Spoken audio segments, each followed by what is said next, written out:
बिस्मिल्लाहिर्रहमानिर्रहीम। अच्छा, last class में जो आपकी इसकी प्रीवियस रिकॉर्डिंग थी, मैंने आपको वेक्टर्स के बेसिक्स के बारे में बताया था। मैंने उसके डिक्लेरेशंस, इनिशियलाइजेशन, साइज़ और कैपेसिटी पर बात की थी। कैपेसिटी और साइज़ को चेंज करने से पहले मैं फर्दर आज इंशाल्लाह डिस्कस करूँगा कि आप वेक्टर्स के एलिमेंट को एक्सेस कैसे करते हैं। और जिस टॉपिक पर हम फोकस करेंगे वह है आइट्रेटर्स। आपको पता होना चाहिए कि वेक्टर्स के एलिमेंट को डिस्प्ले करने के लिए, उसको एक्सेस करने के लिए iterators are very important. Last class में मैं वहाँ से बात शुरू करता हूँ। होपफुली आप लोगों ने नोट किया होगा कि पिछली रिकॉर्डिंग में जब हम ये अरे यूज़ कर रहे थे, तो इसके अंदर अगर आप देखें तो आपके पास जो है 6 एलिमेंट्स हैं। और जब मैंने इसको रन किया था तो उसने इसका साइज़ जो है वो मुझे 5 बताया था।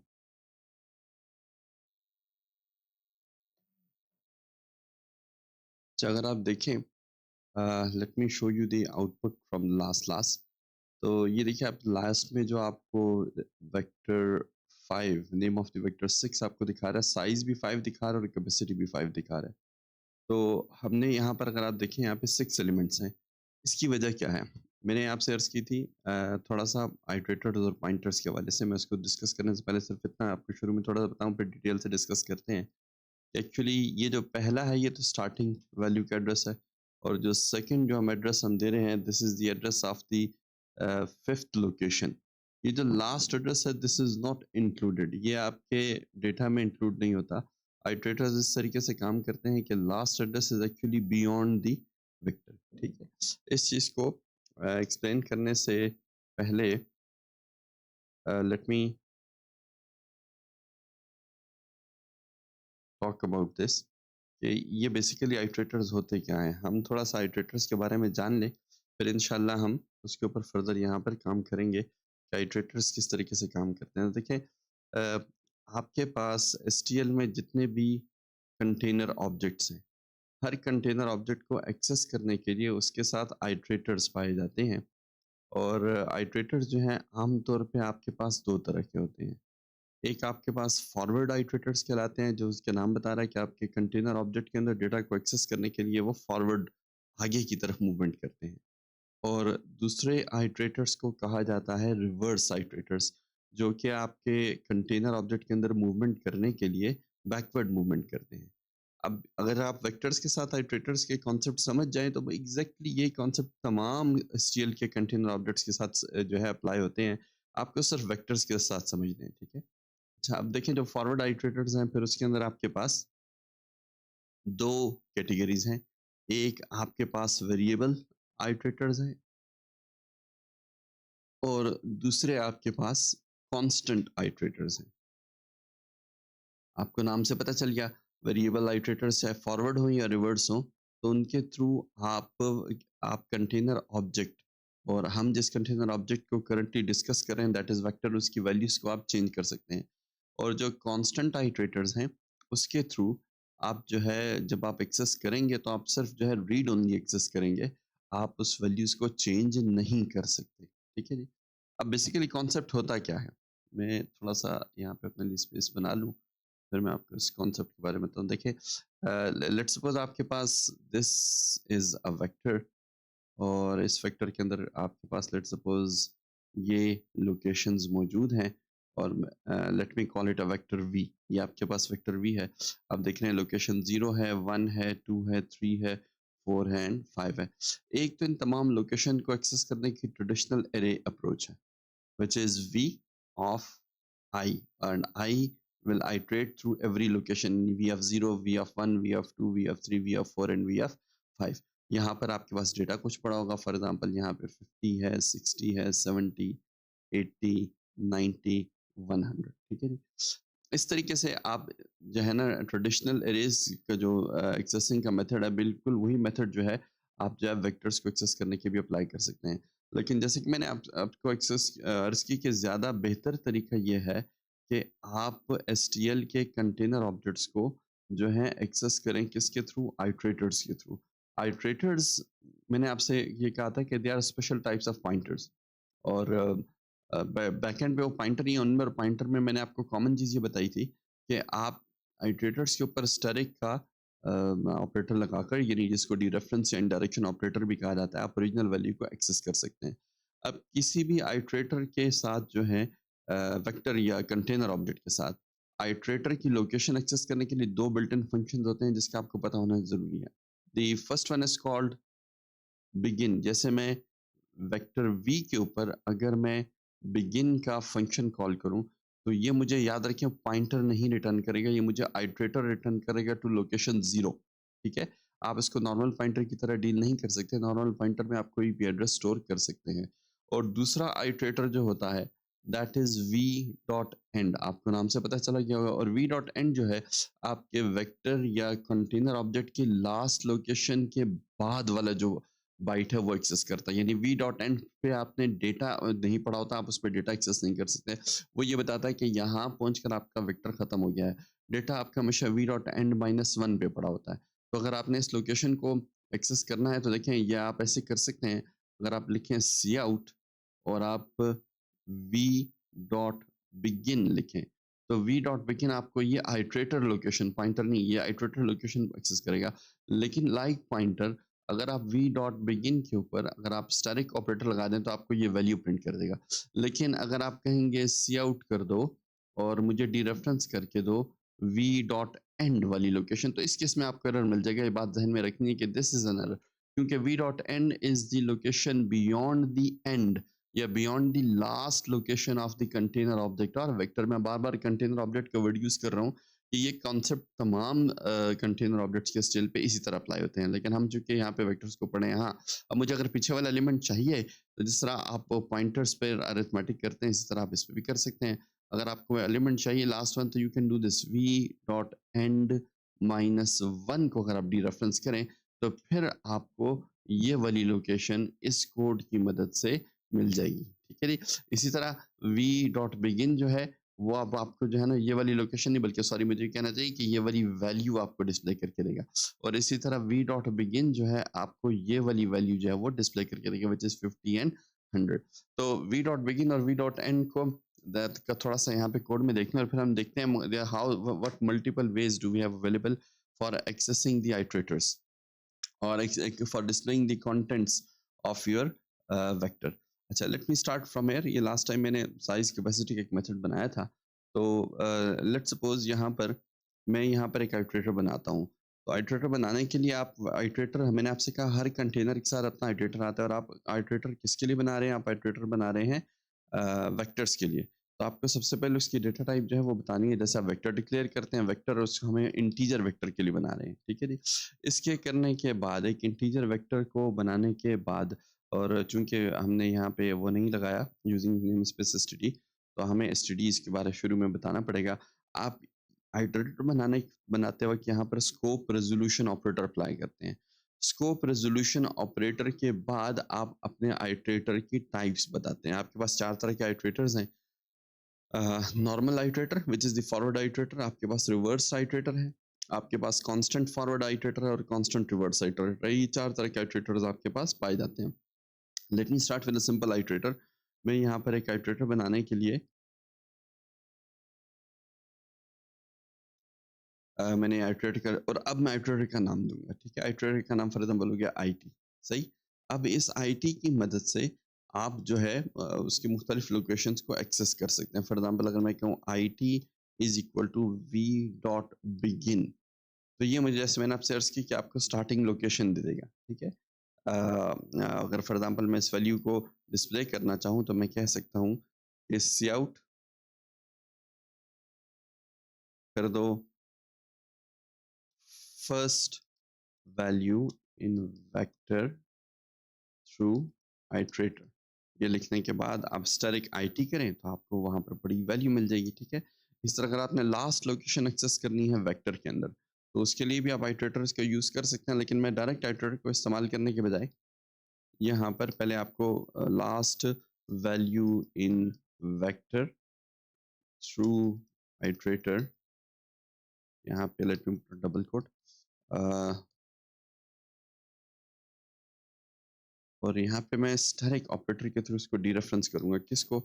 इस तरीके से मैं कहूँगा we dot and -1, we dot and -1 पर जाकर मुझे वैल्यू दिखा दो, तो ये मुझे डीरेफरेंस करके लास्ट वैल्यू जो है यहाँ पर शो करेगा, ठीक है। Let me run this program once more. जब मैं इस प्रोग्राम को रन करता हूँ, तो होपफुली ये आपको आउटपुट जो है वो विजिबल होगा। और अब देखिए इसका आउटपुट जो हम थोड़ा सा यहाँ पे वो करते हैं, डिस्कस करते हैं। अब आप देखें तो इस प्रोग्राम के मुझे शुरू में एरर मिला, और the what what is the reason behind this error? ये एरर मिला क्यों है हमें? इसलिए मिला है कि आपका जो वेक्टर 1 था, उसका साइज़ भी 0 है, उसकी कैपेसिटी भी 0 है, उसमें कोई वैल्यू नहीं है। तो जब आप उसके अंदर वैल्यू को डीरेफरेंस करने की कोशिश करते हैं, तो आप देखें इसने फर्स्ट वेक्टर से आगे गया ही नहीं। First value in vector through iterator, और बाकी के जितनी भी फंक्शन कॉल जो हमने लास्ट मेथड में नीचे देखी थी, ये उसने उसको एग्जीक्यूट नहीं करी। मुझे यहाँ पे एक एरर नंबर दिखा के इसने प्रोग्राम को टर्मिनेट कर दिया। ये देखिए यहाँ पे नीचे बाकी जितने वेक्टर्स मेरा एक्सेस हो रहे हैं। तो इस चीज़ को हम कैसे वो करेंगे? हम ये चाहते हैं कि अगर आपके पास पहला वेक्टर जो है वो हो, तो उसका साइज़ डिस्प्ले ना, और पहला पहला वेक्टर चूँकि या कोई भी ऐसा वेक्टर जो खाली हो, तो उसका उसके हम वैल्यूज़ को डीरेफरेंस करके एक्सेस नहीं करना चाहते। तो हम इसके ऊपर एक एक एक यहाँ पर एक छोटा-सा कोड कर लेते हैं। इसको यहाँ पे मैं अलग से कर लेता हूँ। और बल्कि चलें इसको रहने दें। ऐसे कर लेते हैं, यहाँ पे हम कोड लगा देते हैं छोटा-सा। हम एक इफ कंडीशन लगा देते हैं कि if V dot size is not equal to 0, तो फिर आपका सॉफ्टवेयर जो है, या आपका ये जो कोड है, ये आपको रन करने से पहले ये चेक करेगा कि कहीं वेक्टर एम्प्टी तो नहीं है, ठीक है? अगर वेक्टर एम्प्टी नहीं है, तो फिर उसकी वैल्यूज़ को डिस्प्ले किया जाए, अदरवाइज़ जो है वैल्यूज़ डिस्प्ले न की जाएँ, ठीक है? If V dot size is not equal to 0, अब ये बात याद रखें कि जो बिगिन और एंड के फंक्शंस हैं, ये आइटरेटर्स रिटर्न करेंगे, और वी डॉट साइज़ जो है आपको एक इंटीजर वैल्यू रिटर्न करेगा, और वो इंटीजर वैल्यू जो है वो आपके वेक्टर का साइज़ बताएगी। और साइज़ क्या चीज़ है कि आपके वेक्टर में कितना डेटा या कितने डेटा आइटम्स या कितनी वैल्यू स्टोर्ड हैं। That is a different thing as compare to the iterator being returned by begin और एंड। बिगिन और एंड आपको आइटरेटर रिटर्न कर रहे हैं। You can think of them as special type of pointers. Let me run this program once more. और अब आप देखें आपका आउटपुट जो है प्रॉपर्ली वो नज़र आ रहा है। वेक्टर 1 का चूँकि साइज़ 0 है, तो उसकी फर्स्ट और लास्ट जो है आपके पास वैल्यू प्रिंट नहीं है। आप वेक्टर 2 में देखें, उसकी फर्स्ट लास्ट वैल्यू हमने 0 स्टोर की थी। ये आपका वेक्टर 2 है। ये नीचे अगर आप देखें साथ-साथ कोड में लाइन नंबर 21 पे, तो उसमें हमने कहा था 5 लोकेशंस का वेक्टर डाल दो, और मैंने आपसे कहा था ये 5 लोकेशंस के वेक्टर जो है ऑटोमेटिकली सारी की सारी 0 से इनिशियलाइज़ हो जाएँगे। इस तरह अगर आप वेक 3 देखें, तो वेक 3 7 7, और वेक 3 जो है आप लाइन 22 पे देखें, हमने कहा था कि 7 लोकेशंस बना के तमाम लोकेशंस को 20 से इनिशियलाइज़ करो। तो उसकी जो फर्स्ट वैल्यू है वो भी आपके पास 20 आ रही है, और लास्ट वैल्यू भी आपके पास 20 आ रही है। वेक 4 अगर आप देखें, तो वेक 4 क्या आपके पास ये लाइन 23 पे आप नीचे आ जाएँ, देखें 1 2 3 4 को हमने उससे इनिशियलाइज़ किया था, तो उसकी आइटरेटर की जो फर्स्ट वैल्यू आपके पास 1 के तौर पे प्रिंट हो रही है, और लास्ट वैल्यू वो आपको दिखा रहा है थ्रू आइटरेटर 4, ठीक है? इस तरह वेक्टर 5 वेक 5 आपने 23 33 43 इसमें स्टोर किया था, तो फर्स्ट वैल्यू 23 और लास्ट वैल्यू आपके पास 43 है। वेक्टर 6 को आप देख लें, फर्स्ट वैल्यू 5 और लास्ट आपको क्या बता रहा है 25। वो किस वजह से 25 बता रहा है?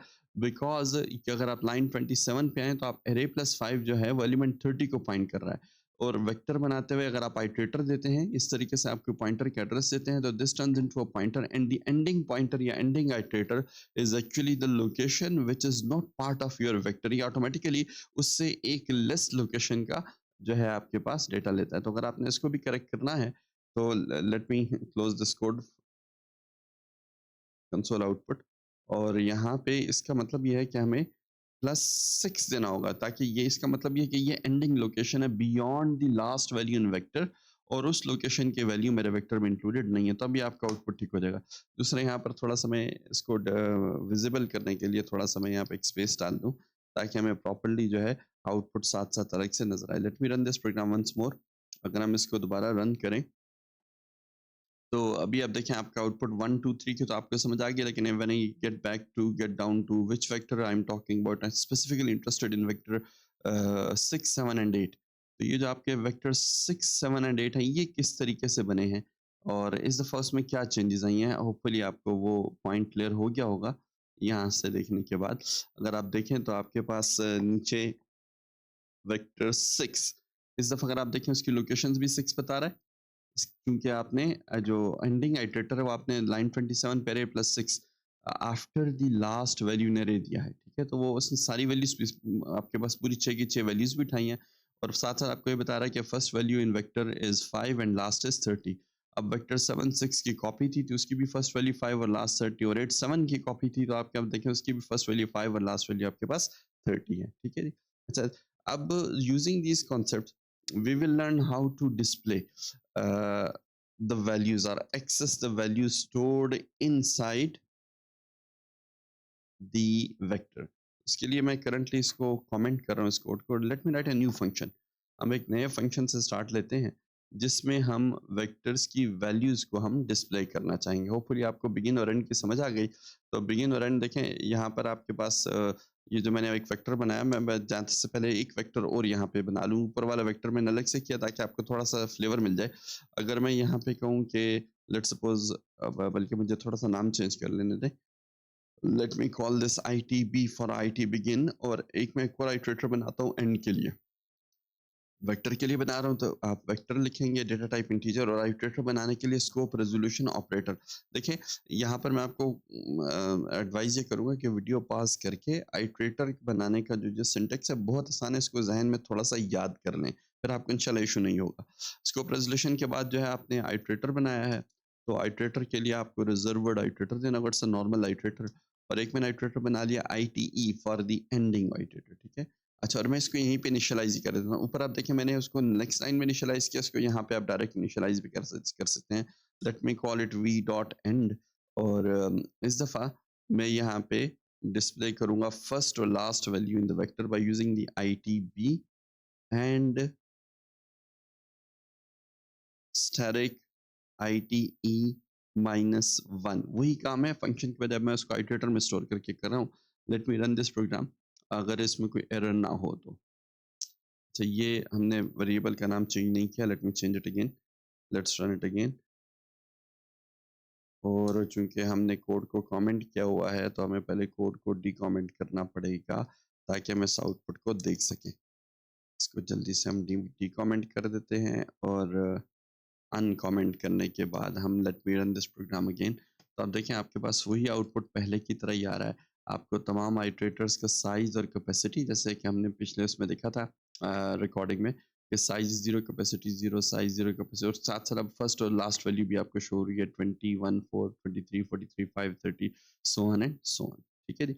अब इम्पोर्टेंट पॉइंट कैरिंग ऑन, हमारे पास क्या हो गया, इम्पोर्टेंट पॉइंट ये हो गया कि vectors are special types of pointers. The common thing between vectors and pointers for the time being, अभी तक के नॉलेज के मुताबिक हम ये जहन में रखेंगे कि vectors can be dereference like iterators, and you can also apply arithmetic operations two vectors like pointers. आप उसमें यही समझे, बैकएंड पे जैसे वो +1 करते थे तो वो आगे चला जाता था +1 into size of data type, इसी तरह -1 करेंगे तो -1 into size of data type. ठीक है जी। आप एक एक करके उसके अंदर मूव कर सकते हैं। सही। इस तरह अगर यहाँ पे मैं आपको थोड़ा सा चलें, just for the sake of proof यहाँ पे थोड़ा सा आपको दिखा भी दूँ। अगर आपने सेकंड वैल्यू देखनी हो तो आईटीबी तो आपको फर्स्ट वैल्यू देगा, तो आपको सेकंड वैल्यू कैसे मिलेगी, +1, यानी उसके लोकेशन में 1 ऐड करके फिर उसको जो है ना आप डिस्प्ले करना चाहते हैं।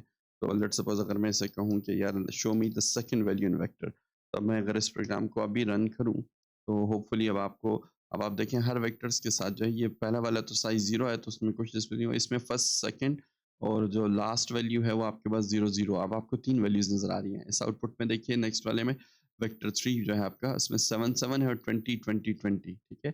1 2 4 आप देख रहे हैं, 23 33 43। आप नीचे नीचे लाइन नंबर 25 में देखें ना वेक्टर 23 33 43, उसमें है ही 3 लोकेशन, हमने तीनों प्रिंट कर दिए हैं। फर्स्ट उसकी हमने 23 है, सेकंड 33, और लास्ट जो आपके पास 43 है। इस तरह अगर आप अपने अरेज में आ जाएं, जो आपका अरेज है जो आपने वेक्टर इनिशियलाइज किया, तो उसमें फर्स्ट 5 है, जो आपके पास सेकंड है 10, और लास्ट आपके पास 30 है, तो 5 10 13 के लाइन 27 पे आप देखें एरे की वैल्यू आपको नजर आ रही है, वो वेक्टर के थ्रू हम कॉपी करके उसमें डिस्प्ले कर रहे हैं। ठीक है जी। अच्छा, लेट्स कैरी ऑन। अब हम बात करेंगे थोड़ा सा इसके डिस्प्ले के ऊपर। तो डिस्प्ले के लिए मैं let me comment this code,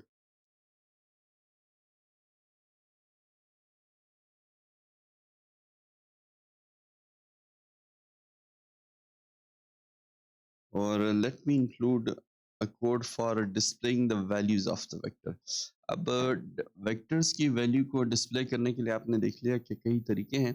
we are going to start with the traditional way, ताकि आपको पता चल जाए कि ट्रेडिशनली हम अरेज की तरह भी वेक्टर्स की लोकेशंस और वैल्यूज को एक्सेस कर सकते हैं। Okay, let me create a method over here, और इस दफ़ा हम कहेंगे डिस्प्ले वेक्टर कंटेंट्स। इसको भी इसी तरह हम पास करेंगे आपके पास दो आर्ग्यूमेंट्स। पहला आर्ग्यूमेंट जो है वो आपके वेक्टर का नेम होगा, जो आपका एक्चुअल नेम है, और दूसरा उसको एज अ स्ट्रिंग। ठीक है, एक्चुअल वेक्टर हम पूरे का पूरा पास कर रहे हैं पहला आर्ग्यूमेंट, और मुझे यूँ कहना चाहिए कि पहला आर्ग्यूमेंट जो है वेक्टर जो है पास हो रहा है वो जाके वी में स्टोर होगा, और second argument is actually the name being passed as a string. अच्छा, अब इसके अंदर सबसे पहला जो ट्रेडिशनल तरीका है, जो जिस तरह आप आज तक अपने नॉर्मली तमा एरेज के थ्रू एक्सेस करते आए हैं, उसको देख लीजिए। पहला तरीका, मैं यहाँ पर इसको कॉल करता हूँ, let me create a for loop. आपको बताया फॉर लूप के थ्रू जो है ये एक्सेस कर सकते हैं। Int I is equal to 0 इसकी पहली लोकेशन होगी, आई इज लेस देन, आपके पास कहाँ तक हम जाना चाहते हैं, लास्ट लोकेशन। लास्ट लोकेशन के लिए मेथड मेरे पास क्या है, वी डॉट साइज। मुझे पता है साइज जो है वो लास्ट लोकेशन यानी मेरे वेक्टर का साइज बता देगा, और वो साइज जो है 0 कॉमेंट करके बताता है। ठीक है, यानी वो 1 से काउंटिंग करके साइज करके बताता है, इसलिए हम लेस देन का यहाँ पे मेथड यूज कर रहे हैं। आई प्लस प्लस, और अब वेक्टर के कंटेंट्स को डिस्प्ले करने के लिए यहाँ पर हम अपना कोड लिख देंगे for the displaying the values of a vector through अरे स्टाइल। तो अगर आप देखें तो इस कोड के अंदर आपको नज़र आ रहा है कि हमने वही V as a vector name, यहाँ पे अरे नहीं है, और ये इस जो स्क्वायर ब्रैकेट्स या जिसको इंडेक्स या सबस्क्रिप्ट ऑपरेटर कहा जाता है, इसके थ्रू हमने वन वन एक एक लोकेशन को उसको एक्सेस किया है। इसके ऊपर जो है हम सिंपली एक छोटा सा मैसेज दे दें, ताकि पता चल जाए कि हम किस वेक्टर के कंटेंट्स को डिस्प्ले करना चाह रहे हैं। तो मैसेज हमारा क्या होगा, मैसेज हमारा ये होगा कि डिस्प्लेइंग, उसको मैं यहाँ ऊपर से कॉपी पेस्ट कर लेता हूँ कंटेंट को सी आउट के, और यहाँ पे मैं लिख देता हूँ displaying contents of the vector, उसका नेम यहाँ पे डाल देंगे, और स्पेस इक्वल के बाद यहाँ पे हम उसका वैल्यू डाल देते हैं। ठीक है जी, और इसके बाद हमारे पास वेक्टर की वैल्यूज आ जाएंगी। Okay, now let me call this method, और इस मेथड को कॉल करने के लिए, ताकि हमारा फोकस रहे, मैं बाकी के कोड को थोड़ा सा हाइड कर रहा हूँ। मैं इसके नाम को यहाँ से कॉपी करके नीचे पेस्ट कर रहा हूँ, और इसको हमने सबसे पहले पास करना है वेक वन, और हम इसी वेक वन का नेम पास कर रहे हैं। हम तमाम वेक्टर के कंटेंट्स को डिस्प्ले करना चाहते हैं, तो हमारे पास उसके लिए टोटल 8 वेक्टर्स जो हैं अवेलेबल हैं। उन 8 वेक्टर्स के डेटा को हम यहाँ पे डिस्प्ले करेंगे। Okay, let me write the names of all the vectors. अच्छा जी, after writing the names of all the vectors, हमने डिस्प्ले वेक्टर कंटेंट्स को कॉल किया है। मैं वेक्टर पास कर रहा हूँ, उसका नेम पास कर रहा हूँ, और ट्रेडिशनल अरे स्टाइल के थ्रू इन तमाम वेक्टर्स को हम यहाँ पे डिस्प्ले करेंगे। आप देखें वेक्टर वन के सामने जो आउटपुट है वो दैट इज कम्प्लीटली एम्प्टी, क्योंकि वेक्टर वन हमने जो इनिशियलाइज किया था। आप यहाँ पे कोड मैं आपको साथ साथ दिखाने की कोशिश करूंगा कि वेक्टर सॉरी अपॉलॉजीज, जो वेक्टर वन है आपका, वो आप देख रहे हैं उसमें हमने कोई वैल्यू प्रोवाइड नहीं की। ठीक है जी, तो जब आपने वेक्टर वन में कोई वैल्यू प्रोवाइड नहीं की, आपने उसको इनिशियलाइज किया as a size zero, as a capacity zero vector, तो उसके सामने आपको बिल्कुल ब्लैंक वैल्यू नजर आ रही है, उसके अंदर कोई भी वैल्यू वहाँ पे प्रिंट नहीं हुई, क्योंकि वी डॉट साइज जो है वो आपके शुरू में उसको आपके पास जीरो ही आ गया, तो zero is less than zero, आपके पास कंडीशन फॉल्स है, तो उसने कोई वैल्यू डिस्प्ले नहीं की। वेक्टर टू, आप जब आप देखें लाइन 28 पे 5 की 5 वैल्यू जीरो, उसकी वैल्यूज डिस्प्ले करनी। वेक्टर 3 पे 7 की 7 लोकेशन में हमने 20 स्टोर किया था, तो आपको 7 टाइम्स 20 प्रिंट हुआ नजर आ रहा है। इसी तरह आपके पास देखिए वेक्टर 4 है, वेक्टर 3 की हम बात कर रहे थे 7 लोकेशन है, वेक्टर 4 में आप देखें उसमें 4 लोकेशंस हैं, और वेक्टर 4 की आप देखें 1 2 3 4 प्रिंट हो गया। अगर आप वेक्टर 5 की बात करें तो उसकी location so on and so on, और 6 7 8 जो है वो अरेज से इनिशियलाइज होकर कॉपी सी, तो उसके बिल्कुल एक जैसे कंटेंट्स आपको यहाँ पे डिस्प्ले हो रहे हैं। ठीक है जी, this is one way of accessing the values of the vector. इसका फ़ायदा ये है कि एक ट्रेडिशनल तरीका है, आपको पता है, आप पहले से इसको एक्सेस कर चुके हैं। नुकसान इसका क्या है कि ये आपको ट्रेडिशनल अरेज़ की तरह कोई बाउंड चेकिंग प्रोवाइड नहीं करता। अगर लेट्स सपोज़ आप में इस लूप के आखिर में चलें, या मैं इसको ऐसे कर लेता हूँ, यहाँ पे ऐसे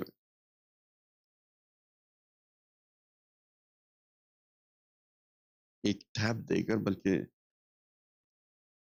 हाँ, नहीं स्पेस मेरे पास पहले से आ जाएगी, तो मेरे ख़्याल से टैब देने की ज़रूरत नहीं है, लास्ट वैल्यू हमें बस याद रहेंगे। तो हम कहेंगे कि मैं यहाँ पे से कहता हूँ कि मुझे साइज़ लोकेशन पे जो वैल्यू पड़ी है, वो प्रिंट करके दो, और आपको पता है साइज़ जो है वो वेक्टर के जो टोटल एलिमेंट स्टोर्ड हैं, उससे बाहर की लोकेशन है। तो अब ये देखते हैं कि क्या हमें इस केस में एरर मिलता है या नहीं मिलता, और इस केस में हमें क्या डिस्प्ले होता है, ठीक है?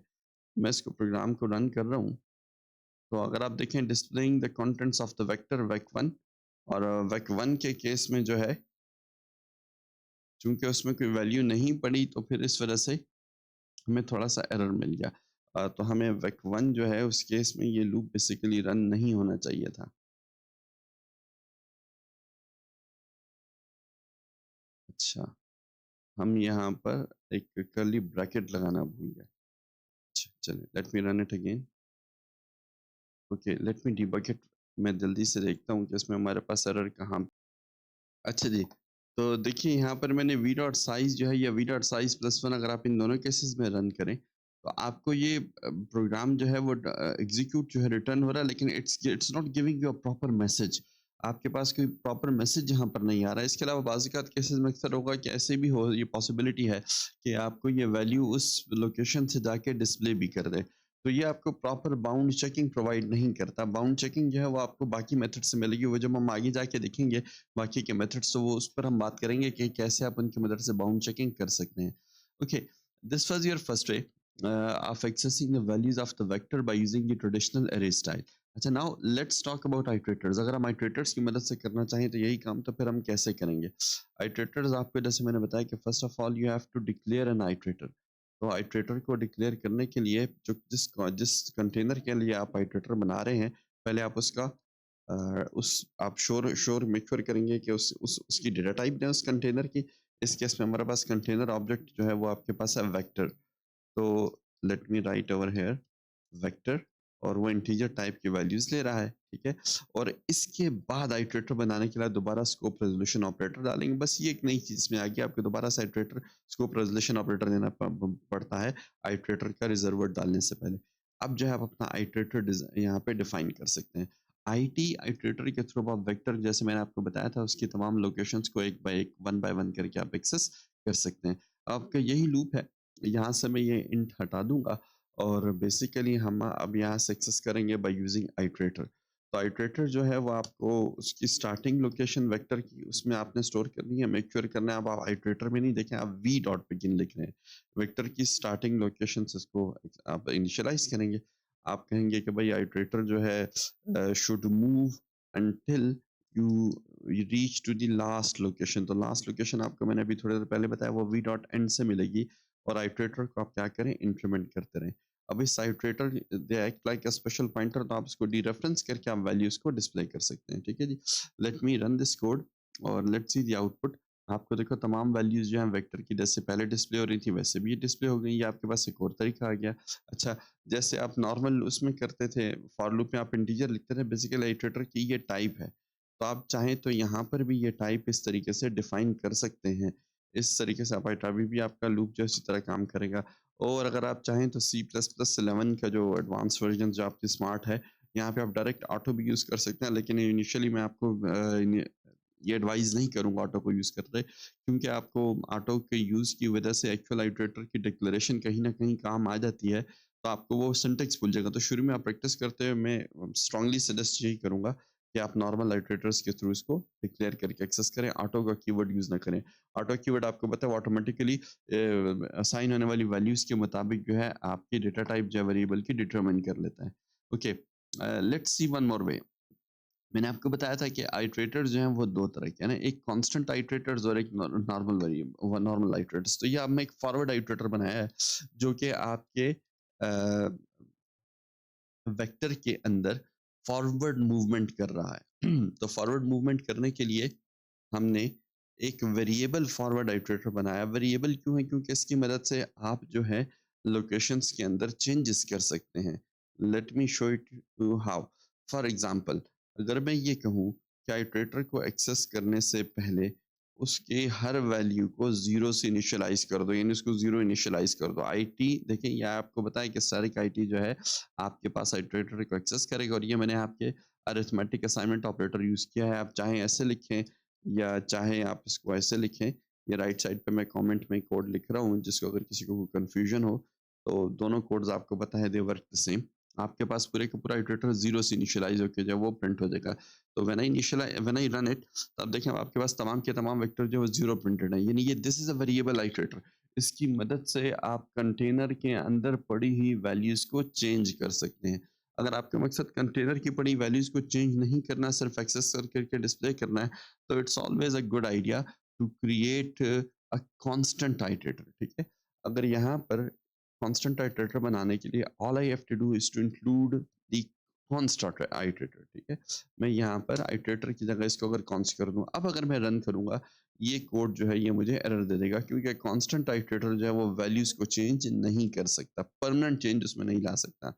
मैं इस लाइन को कमेंट करके दोबारा रन करता हूँ, तो मुझे तमाम की तमाम वैल्यूज़ दोबारा डिस्प्ले हो गई। लेकिन एरर मुझे कहाँ पे मिल रहा था? एरर मुझे वहाँ पे मिल रहा था, जहाँ पर मैं कांस्टेंट आइटरेटर के थ्रू इन वैल्यूज़ को चेंज करने की कोशिश कर रहा था। अच्छा, ये भी ज़हन में रखिए। अब देखिए, अगर फॉर एग्ज़ाम्पल मैंने ये कहा कि आप इस लोकेशन को डीरेफरेंस करके इसको मल्टीप्लाई कर दें 0, तो मेरा क्वेश्चन ये है कि क्या ये कोड रन होगा या एरर होगा? आप थोड़ा-सा पॉज़ कीजिए वीडियो को और इस बारे में सोचिए कि आपका कॉन्सेप्ट क्या करता है। हम एक कांस्टेंट आइटरेटर के मदद से वैल्यू को चेंज कर रहे हैं, तो आप ये बताइए कि will this give an error और नॉट? अच्छा जी, देखें, मुझे एरर नहीं मिला और मेरा कोड रन हो गया। बाज़ लोग इसमें कन्फ्यूज़ हो जाते हैं, और ये कन्फ्यूजन एक्चुअली वो बेसिक कांस्टेंट के बेस पर भी करते हैं कि आप यहाँ पे कांस्टेंट की वैल्यू को परमानेंटली चेंज नहीं कर रहे। इट्स अ टेम्परेरी चेंज, एक टेम्परेरी एक्सप्रेशन है, ठीक है? आप कांस्टेंट के वेरिएबल को भी किसी भी टेम्परेरी एक्सप्रेशन के अंदर यूज़ करके मैथमेटिक्स उस पर अप्लाई कर सकते हैं। ऊपर वाली ये जो स्टेटमेंट थी, ये आप उसको 0 से मल्टीप्लाई करके चेंज को परमानेंटली वहाँ पे स्टोर कर रहे थे। आप एक परमानेंट चेंज कर रहे थे। Permanent changes are not allowed in constant, ठीक है? ये टेम्परेरी चेंज का मतलब क्या है? टेम्परेरी चेंज का मतलब ये है कि टेम्परेरीली आपने उसको चेंज किया और आपने उस वैल्यू को डिस्प्ले कर दिया। इसकी मेमोरी में कोई परमानेंट एक्जिस्टेंस नहीं होगी। जो आपका आर वैल्यू और एल वैल्यू जो रेफरेंस या एल वैल्यू और एल वैल्यू एक्सप्रेशन का जो कॉन्सेप्ट है, ये वो है। ये आर वैल्यू एक्सप्रेशन है। यहाँ पे सी आउट के साथ जो चेंज हो रही है, this is a temporary change, so this can be done with a constant iterator, or even or in that to that matter it can be done with any constant variable, ठीक है? But the above cannot be done। अगर मैं run करूँ तो देखिए, मुझे line 22 पे उसने मुझे एरर दी, जिसने कहा ये कांस्टेंट आइटरेटर है, और अगर आप एरर पढ़ेंगे भी तो आपको बता देगा कि assignment of read only location, ये एक रीड ओनली लोकेशन है और आप उसको असाइनमेंट करने जा रहे हैं, ठीक है? But the below below will not give you N error, क्योंकि आप इसमें आप जो है ना परमानेंट चेंजेस नहीं कर रहे, बल्कि आप इसमें नॉर्मल चेंजेस कर रहे हैं। अच्छा जी, so this is how you can access the values of the iterators by using traditional arrays and by using forward iterators and by using forward constant iterators।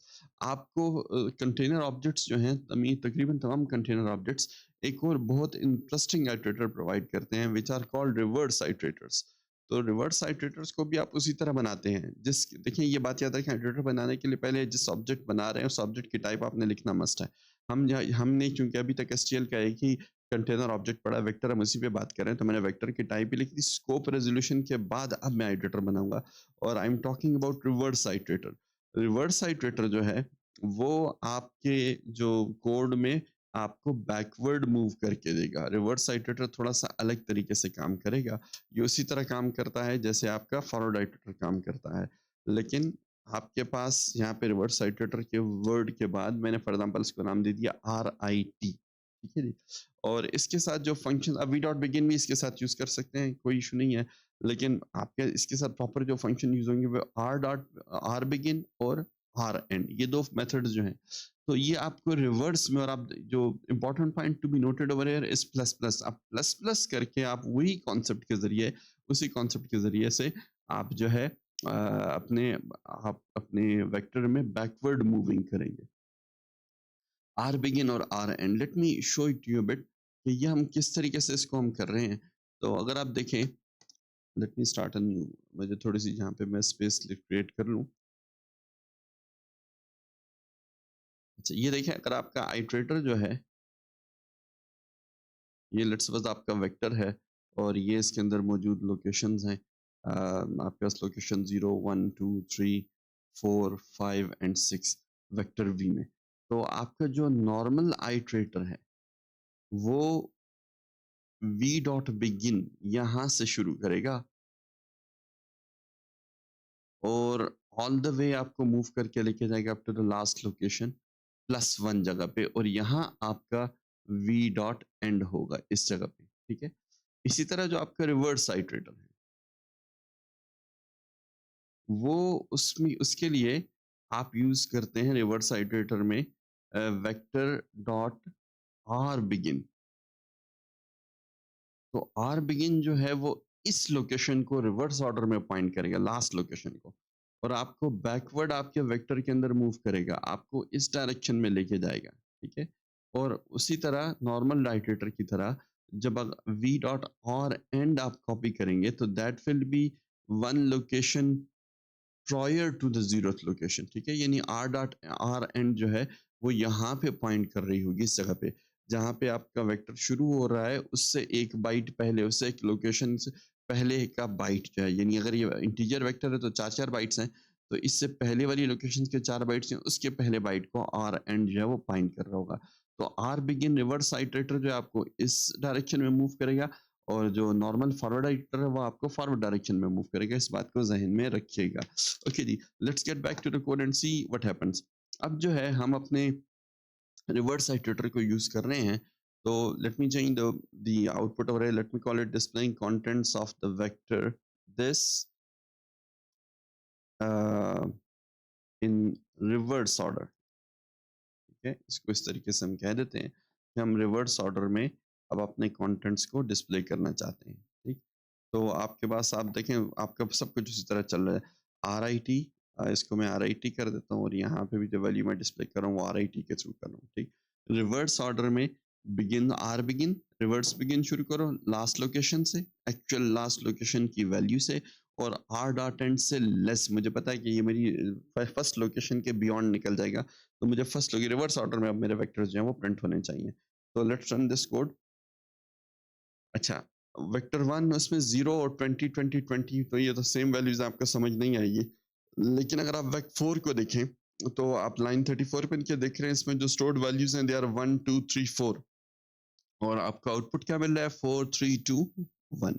इसी तरह अगर आप देखें 23, 33, 43, और आपका आउटपुट रिवर्स ऑर्डर में जो लाइन नंबर आपकी 35 है, उस पे आप देखें वेक 5 को हमने इनिशियलाइज़ किया 23, 33 और 43 से, और आप आउटपुट आपको क्या मिल रहा है? 43, 33 एंड 23। इस तरह ये बाकी की वैल्यूज़ को भी अगर आप देखें, जो आपके पास जो है अरे की वैल्यूज़ हैं, जो हमने इनिशियलाइज़ की थी लाइन 37 पे नीचे कोड में आपको नज़र आ रहा है 5, 10, 15, 25, 30। तो अगर आप उसके कंटेंट्स देख लें तो कंटेंट्स आपको रिवर्स ऑर्डर में प्रिंटेड नजर आ रहे हैं, ठीक है? 30, 25, 20, 15, 10 एंड 5।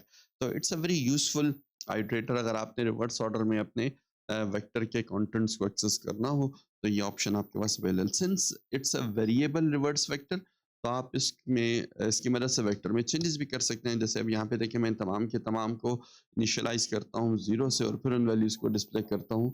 तो डिस्प्ले करने के बाद जो है we will get the values of 0. Okay, let me change the iterator name. This will be RIT. RIT अगर आप देखें यहाँ पर, तो तमाम के तमाम वेक्टर्स आपके 0 से इनिशियलाइज हो गए, ठीक है? इस तरह आप forward reverse forward iterator constant कर सकते हैं, इस तरह आप रिवर्स आइटरेटर को भी कांस्टेंट दैट आप बना सकते हैं। इस तरीके से आपको एक छोटा सा चेंज लाना पड़ेगा। अब इसकी मदद से आप उन वैल्यूज को डिस्प्ले तो कर सकते हैं, लेकिन आप उसको चेंज नहीं कर सकते, परमानेंट चेंज आप उसमें नहीं कर सकते। अब मैं यहाँ पे करूँ तो देखिए मुझे इसने एरर दे दिया, और एरर मेरे पास लाइन 22 पे है, और वो एरर जो है वो यही बता रहा है कि assignment of read only location, ये एक रीड ओनली लोकेशन, आप इसको चेंज नहीं कर सकते। मैं इस लाइन को कमेंट करके दोबारा यहाँ पे डिस्प्ले करूंगा।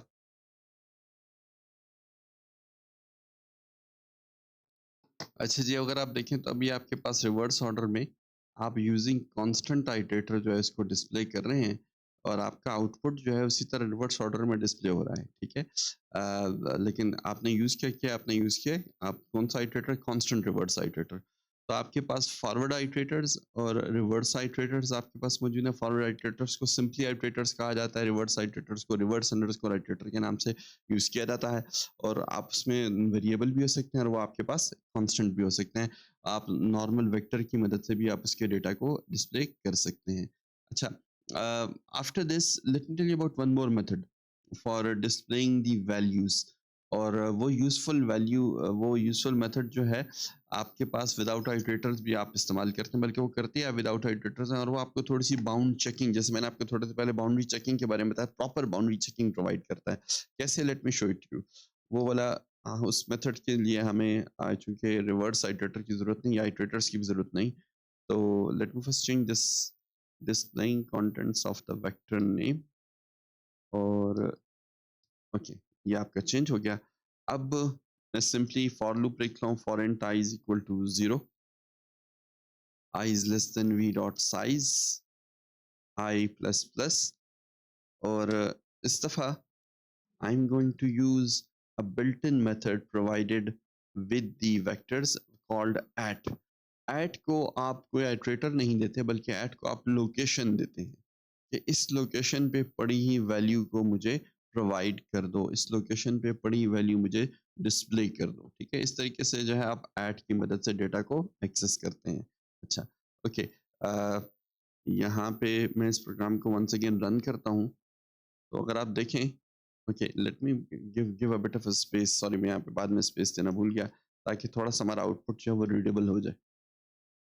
चलिए, अभी अगर आप देखिए तो आपके तमाम वेक्टर्स की वैल्यूज़ वन बाय वन उसी तरह डिस्प्ले हो रही हैं।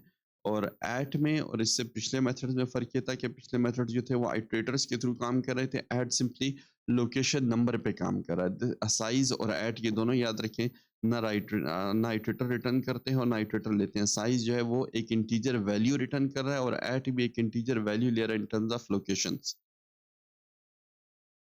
ओके, सो इसी तरह आप इसमें आप चेंजेस भी कर सकते हैं।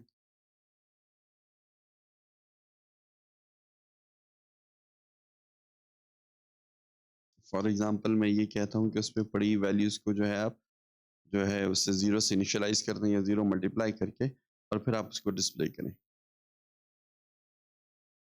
तो अच्छा जी, अब इस केस में मुझे थोड़ा-सा यहाँ पे कर्ली ब्रैकेट्स मैंने लगा दी ताकि मल्टीपल लाइन्स मेरे फॉर लूप इंक्लूड हो जाएँ। अब मैं इस प्रोग्राम को रन करूँगा तो अब आप देखिए मेरे पास जो है 0, 0, 0 तमाम वैल्यूज़ मैंने यानी वी डॉट ऐट के लोकेशन वाले मेथड के थ्रू मैं इस तरीके से तमाम वैल्यूज़ को डिस्प्ले कर सकता हूँ।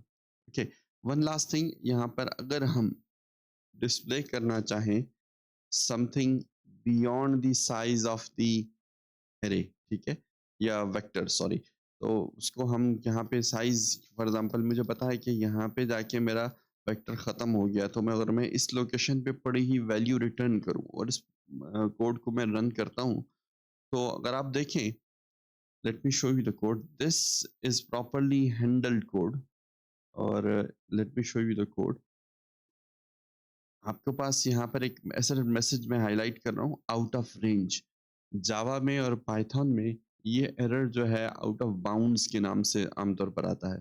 सी प्लस प्लस में the same error method is being displayed as out of range. अब देखें, आपको उसने प्रॉपरली जो है हैंडल करके एरर बताया कि यार you can not access a value outside the limit of the vector, vector की लोकेशन से आप बाहर निकल गए। इससे अगर आप उससे पहले भी जाने की कोशिश करेंगे तो ये आपको -1 करेंगे आप लोकेशन, तो ये आपको इसी तरह का एरर दे देगा। तो ये जो आपकी बाउंड्री चेकिंग है, ये वेक्टर्स या कंटेनर्स के ऊपर के साथ जो है ये एट मेथड के साथ प्रोवाइड की गई है। और एट मेथड जो है वो आमतौर पे आइटरेटर्स के साथ नहीं, बल्कि सिंपल इंटीजर्स के साथ काम करता है और उसकी मदद से आपके लोकेशंस को डिस्प्ले करता है। Okay, to top it off, let me show you all what we have done displaying the values by using something more similar, जिसको हम मॉडर्न सी प्लस प्लस में फॉर ईच लूप या रेंज लूप भी कहा जाता है। ठीक है, फॉर एग्जांपल मैं यहाँ पे एक एलिमेंट बना लूँ, एलिमेंट के वेरिएबल का, और उसको मैं वेक्टर का नाम दे दूँ। तो ये लूप ऐसे काम करेगा। देखिए मैंने ये बीच में कॉलन डाला है, कॉलन से पहले मेरे एक वेरिएबल का नाम है और कॉलन के बाद जो है मेरे उस वेक्टर का नाम है जो मेरा फंक्शन रिसीव कर रहा है। तो ये लूप ऑटोमेटिकली वेक्टर की हर वैल्यू को एलिमेंट में डालता रहेगा और आगे मूव करता रहेगा जब तक ये वेक्टर खत्म ना हो जाए। हमने सिंपली उसको डिस्प्ले करना है। ठीक है? अगर मैं यहाँ पे इसको रन करूँ और once again let me give the space थोड़ा-सा यहाँ पे ताकि हमारा आउटपुट जो है वो रीडेबल हो जाए। अब अगर मैं इसको रन करूँ तो आप देखें ये लूप जो ऑटोमेटिकली हर दिए आपके पास डिफरेंट साइज़ ऑफ वेक्टर्स पास हो रहे हैं। तो ये वेक्टर से एक वैल्यू उठाता है, एलिमेंट को देता है, डिस्प्ले करता है। फिर नेक्स्ट वैल्यू v यहाँ पर आता है, ये लाइन 20 से लाइन 20 पर आकर v में से ये नेक्स्ट वैल्यू उठाता है, वो एलिमेंट को असाइन कर देता है, लाइन 21 में एलिमेंट डिस्प्ले हो जाता है। ये ऑटोमेटिकली ये लूप जो है चलता रहता है जब तक वेक्टर में पड़ी हुई तमाम लोकेशंस को एक्सेस ना कर लिया जाए। जब आपके पास वेक्टर का साइज़ खत्म हो जाए, तो ऑटोमेटिकली इस लूप की एग्जीक्यूशन जो है यहाँ पर पहुँचकर रुक जाती है। ठीक है जी?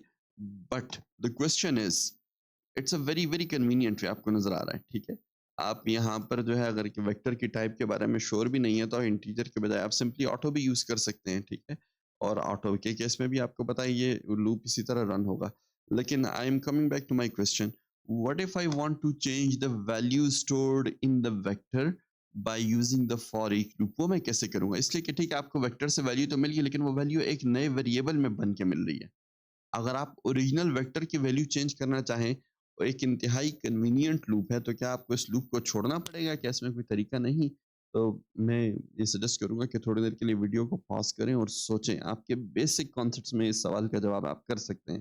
कैसे करेंगे? थोड़ी देर के लिए आप सोचिए, जवाब मिल गया तो ठीक है, अदरवाइज़ मैं आपको फिर बताता हूँ।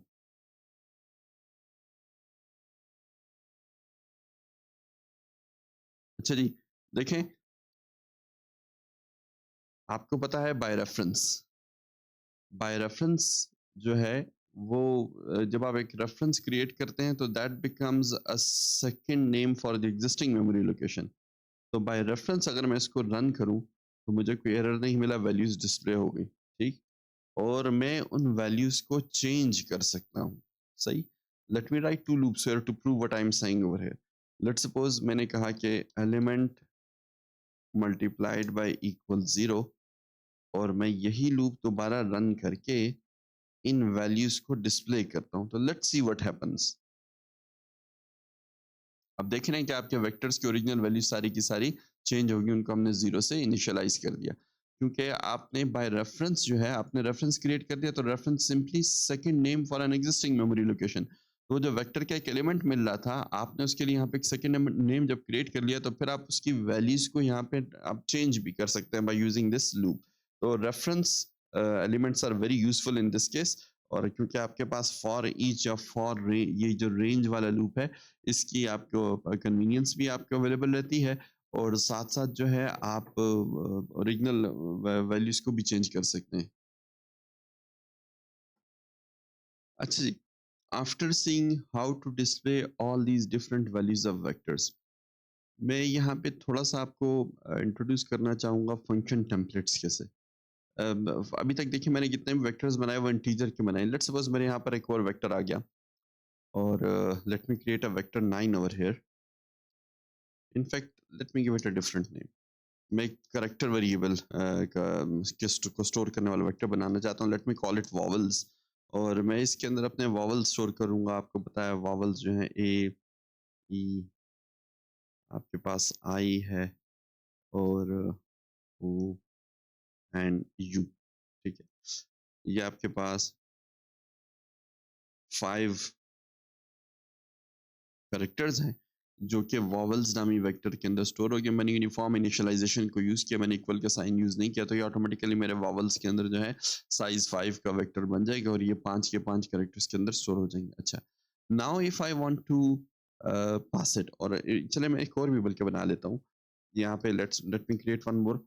Let me call it double. ऊपर मैंने सारे इंटीजर बनाए, मैंने एक डबल नाम का वेक्टर बना दिया और लेट्स कॉल इट डी, ठीक है? और इसको लेट्स सपोज़ हमने इनिशियलाइज़ कर दिया 1.11 से 2.22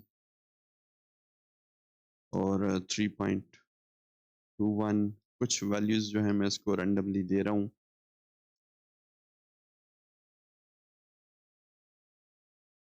so on and so on. अच्छा जी, अब मैं चाहता ये हूँ कि इसके भी कंटेंट्स को डिस्प्ले करूँ या इसके भी साइज़ और कैपेसिटी को डिस्प्ले करूँ।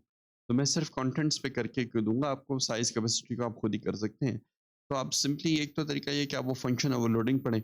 आपने फंक्शन ओवरलोडिंग का कॉन्सेप्ट पढ़ा हुआ है, आप 2-3 फंक्शंस और लिख लें। एक को आप करैक्टर पास कर दें और एक को जो है आप डबल पास कर दें, क्योंकि आपके पास 3 टाइप्स हैं ना, एक आपको फंक्शन लिखना पड़ेगा इंटीजर के लिए, एक करैक्टर के लिए और एक डबल के लिए। But an easier way would be to create a function template. वो आप कैसे बनाते हैं? बहुत आसान है। आपका यही फंक्शन लिखा रहे, इसमें आप किसी किस्म के कोई चेंजेस ना करें। आप सिंपली जो है यहाँ पर टेम्पलेट का कीवर्ड डाल दें। उसके बाद एंगुलर ब्रैकेट के अंदर आपने वर्ड यूज़ करना है टाइप नेम। आप अपनी टेम्पलेट बताना चाह रहे हैं, तो टेम्पलेट ये होगा कि आप अपने फंक्शन को बताएँगे कि इसमें किस किस्म की डेटा टाइप्स आती हैं, जिसके लिए आप एक डेटा टाइप एक जेनेरिक डेटा टाइप वेरिएबल बनाएँगे। जेनेरिक डेटा टाइप वेरिएबल क्या होगा? जिसमें आप डेटा टाइप स्टोर करेंगे और उसको आप कोई भी डेटा टाइप दे सकेंगे।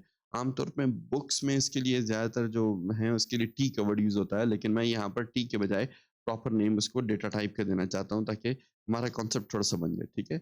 अब जहाँ आपकी डेटा टाइप आ रही है, फॉर एग्ज़ाम्पल ये वेक्टर इंट है, तो इंट की जगह जो है मैं इसको सिंपली प्रोवाइड कर दूँगा डेटा टाइप,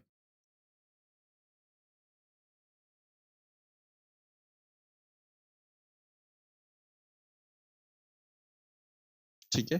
तो अभी आप देखें, चूँकि मेरे पास वेक्टर की टाइप चेंज हो रही है ना, तो वहाँ पे मैंने डेटा टाइप दे दिया। सेकंड को मैं फिलहाल, अगर आप देखें होता क्या है, मैं इसको सेकंड को मैंने स्ट्रिंग ही पास किया है, नॉर्मल नेम। अब अगर मैं वेक्टर की टाइप इंटीजर टाइप करूँगा तो डेटा टाइप ऑटोमैटिकली रिप्लेस हो जाएगी इंटीजर से।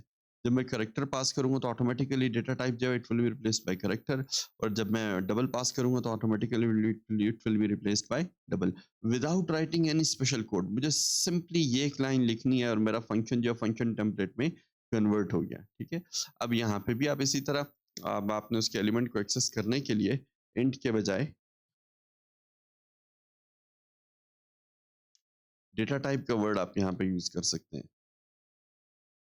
ठीक है? या आप ऑटो का वर्ड यूज़ कर सकते हैं, जो भी अच्छा है। चलिए यहाँ पे फिलहाल मैं data type to keep things simple मैं यूज़ नहीं करता। Let me use auto over here, ताकि ये ऑटोमैटिकली उसकी टाइप जो है डिटेक्ट करे।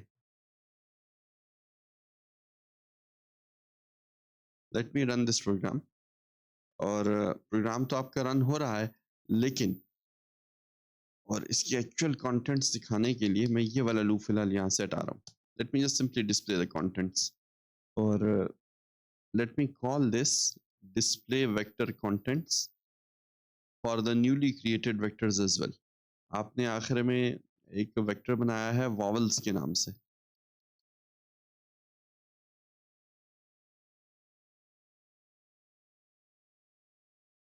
तो वेक्टर 8 के बाद हम चाहते हैं कि vowels के हमारे कंटेंट्स नजर आए, और उसके बाद हमने एक dvec फॉर डबल वेक्टर हमने एक वेक्टर बनाया है, तो dvec के कंटेंट्स भी हम यहाँ पे इसको पास कर देते हैं।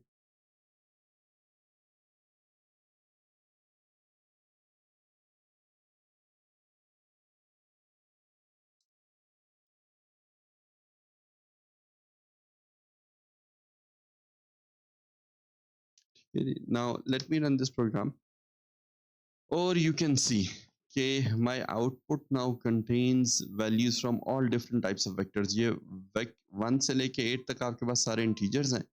vowels नाम का आपको नजर आ रहा है नीचे output, that is a vector of type character, और dvec is a vector of type double, जिसमें डबल वैल्यूज आपके और वैल्यूज आपकी स्टोर हो रही हैं। We were able to pass different types of vector to a same function. Why? Because the function is actually a template. तो आपने अगर फंक्शन टेम्पलेट बनानी है तो सिंपली आप template followed by angular brackets के अंदर टाइप नेम, ये रिजर्व्ड है, और इसके बाद अपने टाइप नेम का वेरिएबल का नाम लिखते हैं, और आप इसको ऐसे समझिए कि ये वेरिएबल आपके आने वाली डेटा टाइप स्टोर करता है, और फंक्शन को कंपाइलर जो है अप्रोप्रिएट डेटा टाइप को खुद ही वहां पर इंसर्ट करके बाकी का काम करता है। अच्छा, यहाँ पे देखें, इसको अगर मैं कोड के अंदर यूज करूँ ऑटो की जगह, let me use data type over here, it still works, आप कभी भी नज़र आ रहा है, तो जो अप्रोप्रिएट डेटा टाइप होगी उसी के मुताबिक जो आपका एलिमेंट जो है वो बनेगा, ठीक है? यानी आप ये डेटा टाइप जो है फंक्शन बॉडी के अंदर भी इस तरीके से यूज़ कर सकते हैं। ओके जी, इंशाल्लाह कमिंग क्लास में नेक्स्ट रिकॉर्डिंग में इंशाल्लाह I will try to cover the resize capacity and push back. हमने आइट्रेटर्स को कवर कर लिया, हमने वेक्टर्स के कंटेंट्स को डिस्प्ले करना कवर कर लिया, हमने उनकी डिक्लेरेशन और इनिशियलाइजेशन कवर कर ली, और मैंने आपको फंक्शन टेम्पलेट के बारे में बता दिया।